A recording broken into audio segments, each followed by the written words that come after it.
Welcome to Coffee with Viking. I am Mike. Cheers.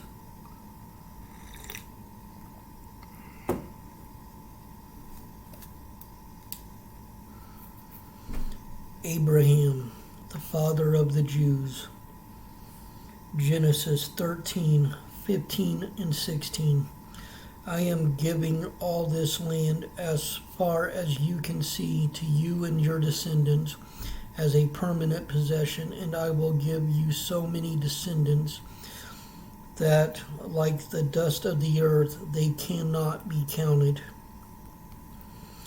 Abraham grows up in the Euphrates River town of Ur in what is now southern Iraq. It's the New York City of its day, busy, wealthy, and bursting with culture, art, crafts, and oldest written language on record, called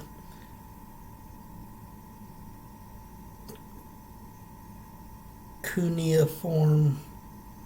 Instead of using an alphabet, ink, and paper, writers use reed sticks to press pictures into soft clay.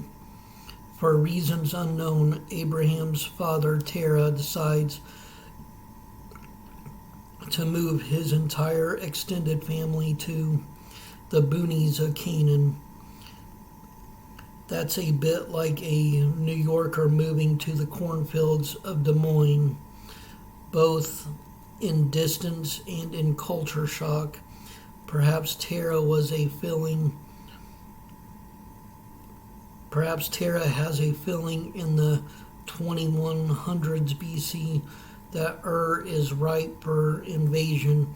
In fact, invaders arrive about a century later. Terah stops halfway to Canaan. He settles some 600 miles upriver in the busy caravan town of Haran on Turkey's side of the border with Syria. After Terah dies, God tells Abraham to finish the trip to Canaan. That's when God promises to grow Abraham's family into a great nation. Quite a promise for a childless 75-year-old man with a 66-year-old wife. But Abraham obeys God, so he packs up and moves his household entourage and his herds south to what is now Israel.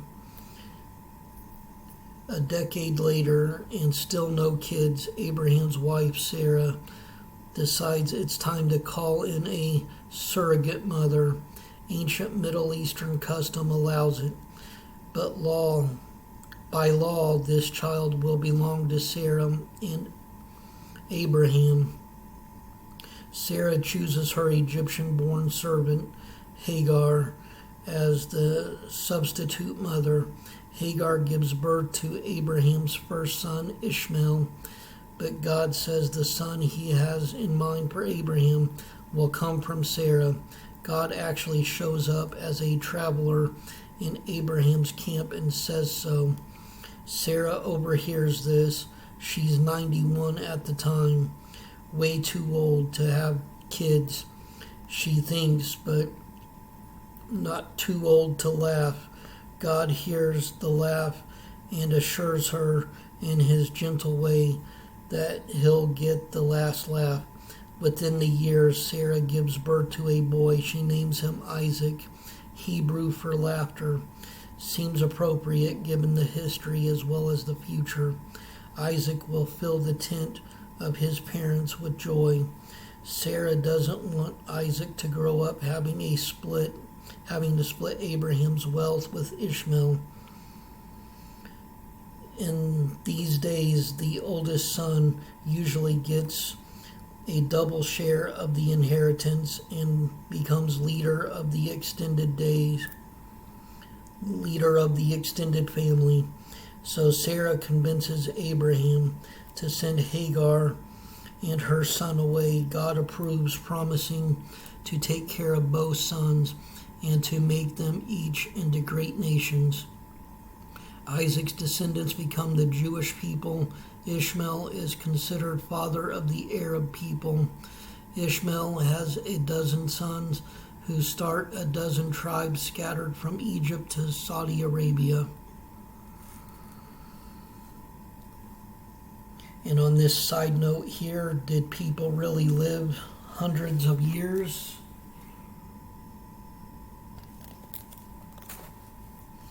Before the devastating flood, people generally lived for centuries according to the Bible. Some lived almost 1,000 years. Methuselah lived longest, 969 years. If people lived that long today, Richard the Lionheart might still be telling his war stories from the Crusades.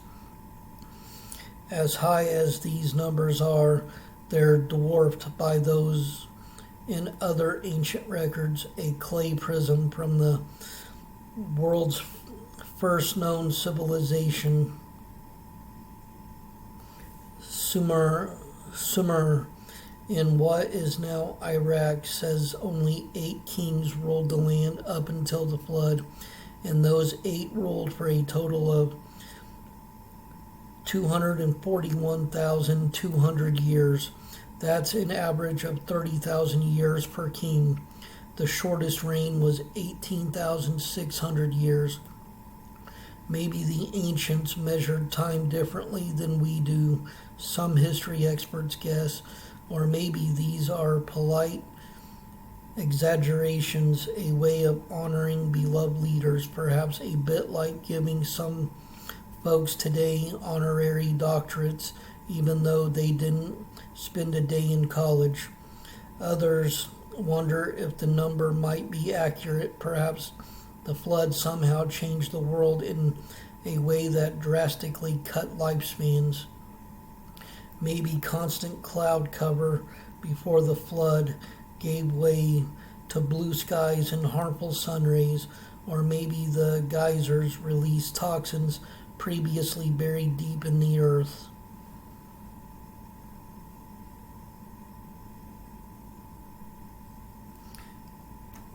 Quarter-million empire, inscribed almost 4,000 years ago. The Sumerian clay prism says 8 kings ruled the empire before the flood. And that's it.